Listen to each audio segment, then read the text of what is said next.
Good evening. Thank you very much. First of all, I'd like to thank Michael for that kind introduction. I have a standard story that I tell people about introductions, so I'll share it with you. Some people in the audience have probably heard it before. That was a beautiful introduction because of its brevity. And I do a lot of speaking, and so we've developed a document that contains information on anything that we can figure out an introduction might wish to include. But we don't wish for people to use the entire document. So on more than one occasion, we have sent this document to a venue, a collection of hosts, and the message about pick out a few interesting things was somehow not effectively transmitted.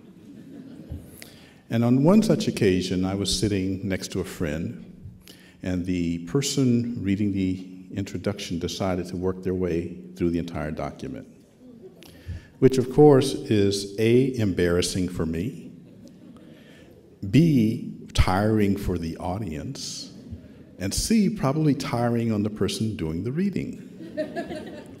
But nonetheless, they persisted and they got all the way to the end. And my friend who was sitting next to me said, "You know, Jim, we've all heard of a person that needs no introduction."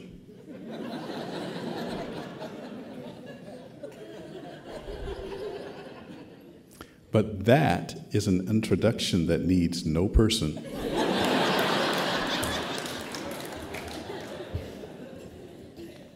So I thank Michael for that brief introduction. I do have one correction to make, however. I am not the first African American elected to the Academy. I'm the first African American physicist elected to the Academy.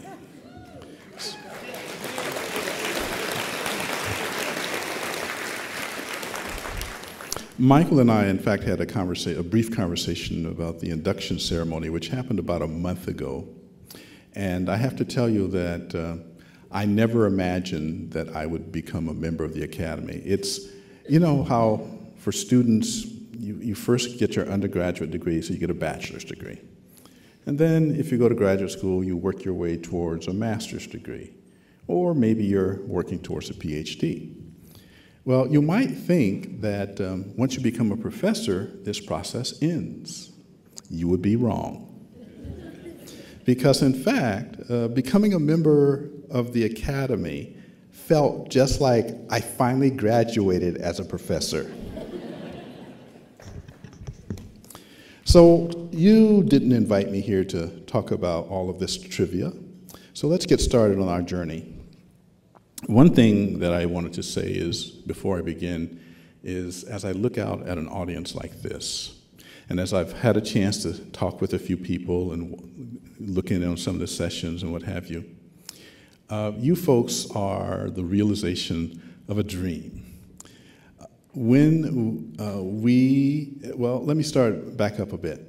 The reason this administration has such an interest in STEM education is because this is an interest of your president.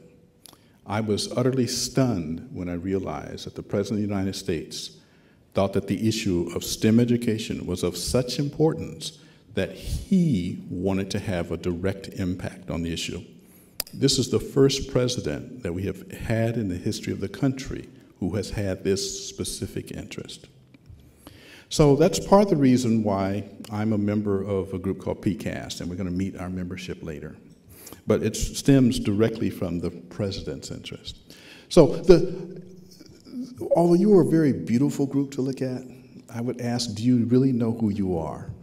Now you might say, oh yeah, I'm from such and such a campus and such a place, but that's not the question I'm really asking when I ask, do you really know who you are? Because collectively, you are something that is very vital to the future of this country, and I want to try to give a story and situate you in that story so that you can come to know who you are. So my title, as you can see, is The Third STEM Crisis. So why is this a third STEM crisis? Well, as I read the history of our country, technology has come to our country's rescue on at least two previous occasions. One of those previous occasions turns out to be the Civil War. because in fact, it spurred an enormous development of technology in the nation. The Second World War, in fact, also had a similar effect, speeding up the pace at which technology was developing. And each of those was a crisis. Both of those perhaps were existential crises for our country. But we, as a country, survived and overcame those challenges, and now we have a third such challenge. And the reason I compare to these two is because the magnitude, in my mind at least, is of a similar nature. So I'm going to start off by telling you a fairy tale that is rooted, in fact, in history. Now, many people have heard this book by Friedman called The World is Flat. But I've concluded that, in fact, the Atlantic Ocean has been flat for even a longer time. There's this wonderful book that tells a story. It's a book called The Race Between Education and Technology by Claudia Golden and Lawrence Katz. And I would recommend that any of you, if you have the time, you should read this book so that you can, I'm going to give you a Reader's Digest version, but it will tell you a story about why what you're doing is so important to what's happening for our country's future. It's a story about a race between two countries. The two countries are ours and Great Britain. In the 1830s, this is a plot that essentially shows the size of the national economic prowess of each country, or the domestic product, as we used to call it. And back in the 1830s, the United States was, in terms of wealth, was worth about 30 to 40% of the national economy of Great Britain. Now, something very interesting started happening in the United States. We're the first country that figured out a certain secret, and that secret is, in fact, directly tied to what you're doing here and who you are. That secret is that if you invest in the education of your population, that translates into wealth. We're the first country, apparently, who figured this out. In the 1830s, something called the Common School movement arose, and it was the effort to say that every child should get at least up to a 6th grade education. So you can see, well, we didn't have as much money as the English, but we had this idea. And then what's really interesting is about 20 years later, we had the world's best educated workforce. Now, we weren't still as wealthy as the English, but as you can see, we're roughly about half the size of the economy of Great Britain. But we continued. And one of the interesting things about our continuance in this process is the Mayoral Act of 1862. In the middle of the Civil War, think about it, when the question of whether the country would continue to exist, our leadership in the Congress said, we will invest in the American people, and created the public land grant university system. To me, this is an amazing amount of insight, that in that environment, you're thinking about the future and having the confidence to say that the American people are going to make a brighter future and we can assist them. There was a second Mayoral Act in 1890, and this one was really interesting for those of us who are minority folks, because you see, the first Mayoral Act, although it created the great land grant system in the nation, was only directed to our citizens of European descendants, not to the entire population. So this second Mayoral Act is one that created the public HBCU system in this country. And what's interesting to me is that you can see this is in 1890 that this happened.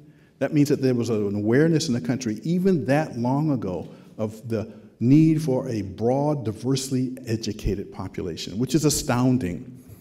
Now, many people like to think that for the African American community, the struggle for access to quality education began in the much later with the civil rights movements and what have you. And so I'll tell you a little story. In 1845, a whaling captain by the name of Absalom Boston had a daughter. And he lived on Nantucket Island, and in order to continue the education, there was a school that had a set of admissions tests. His daughter sat for those admission tests and scored higher than any student who took the tests. But on the basis of her race, because she was an African American, she was denied admission.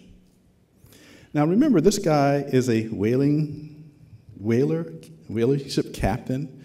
I always like to have the image of Gregory Peck and Moby Dick with a real good tan.